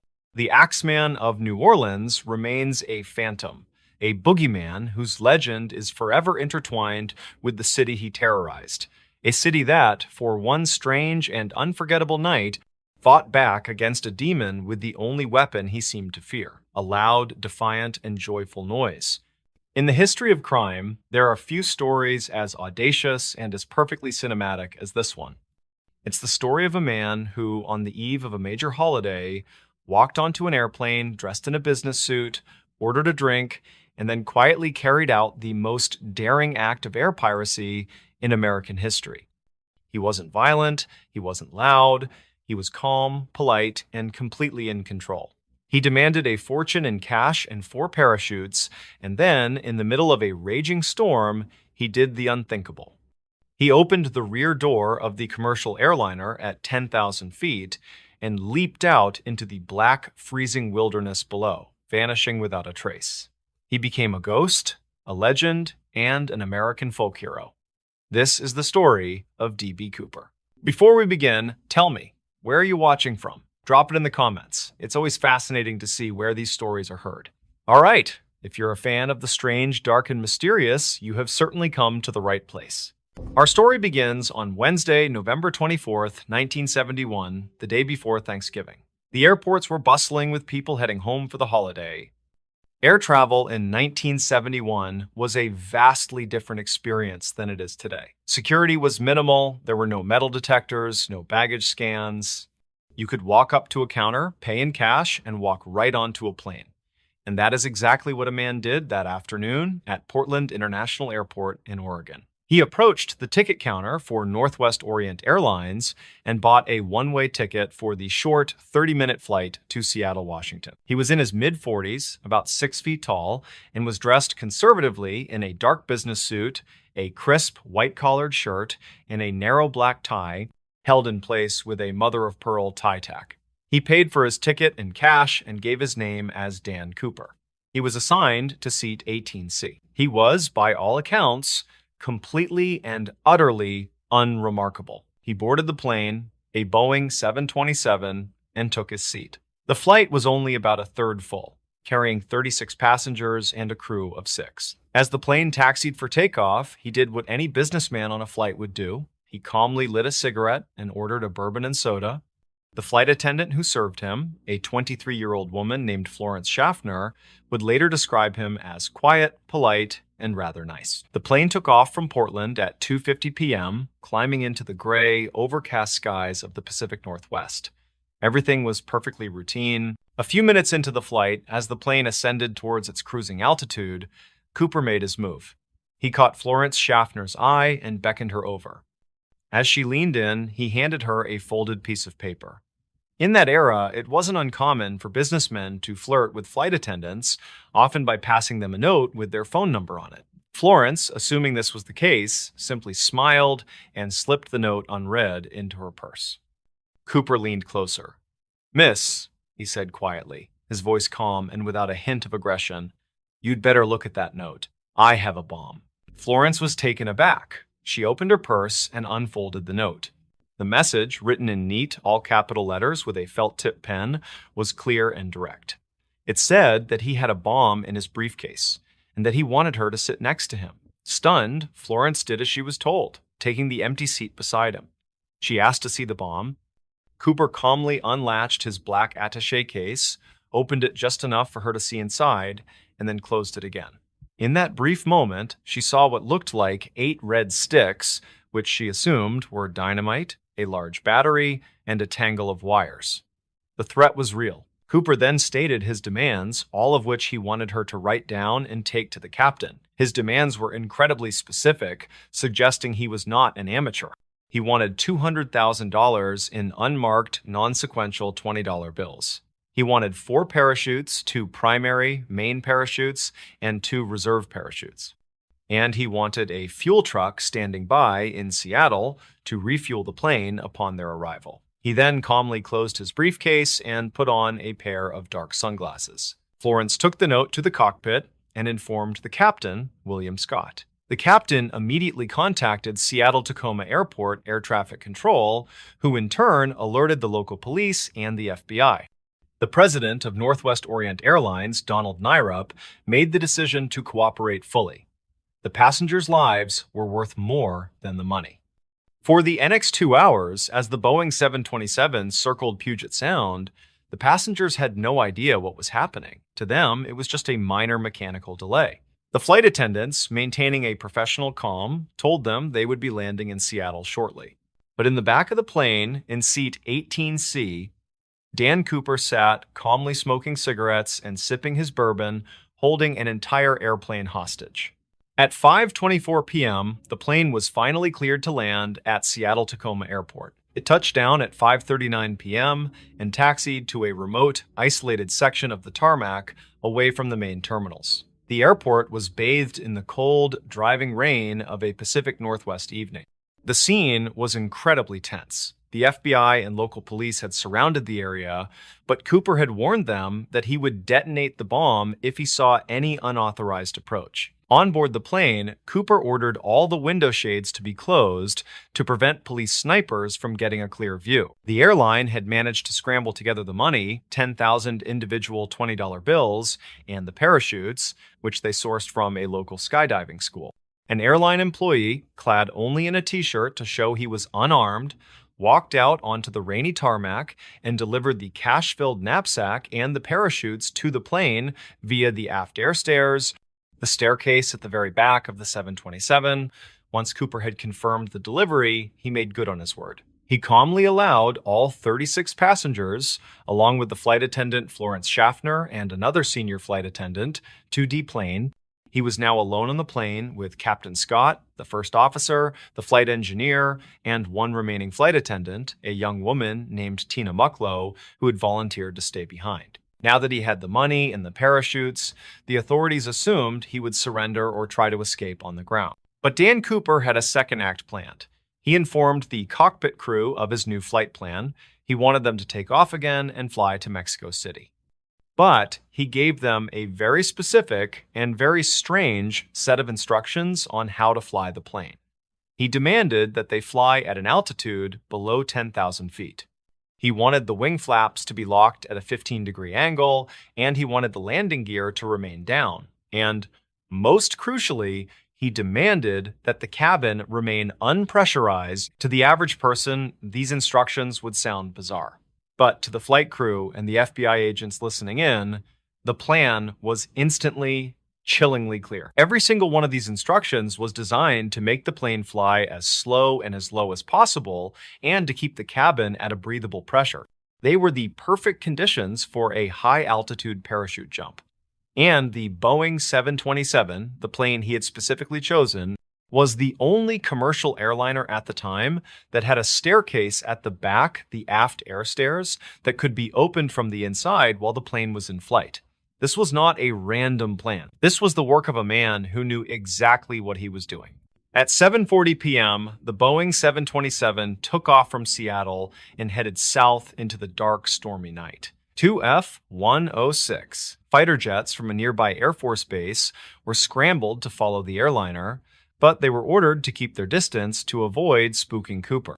In the poor visibility and thick cloud cover, They never even managed to get a visual on the 727.